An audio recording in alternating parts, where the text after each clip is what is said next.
Hello everyone, welcome back to my blog, welcome back to my YouTube channel. For today's blog, um, we have papaya for dessert.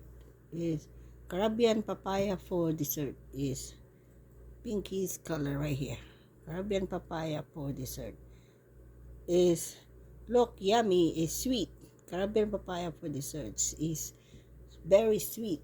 So perfect for desserts. So we have some Caribbean papaya for dessert. Make a shout out to all the viewers, subscribers. Shout out to all the viewers, subscribers. Hello everyone.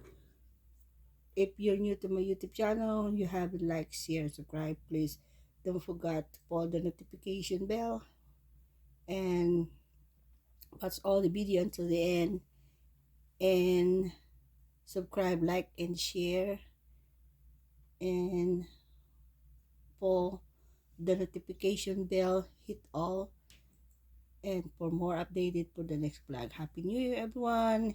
It's me again, it's Pinay Vlog, saying hello to you all. Happy New Year in advance to you all. And be safe as always. Take care and God bless you all. So long. Thank you for watching and see you again soon for the next vlog. It's Caribbean papaya for dessert. Introducing Caribbean papaya for dessert.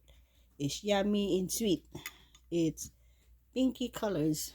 Very yummy and sweet. Caribbean papaya for dessert. So enjoy and God bless you all. So long.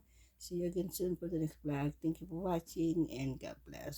See you again soon and have a good evening everyone. Happy New Year to you all in advance. So thank you and God bless. So long.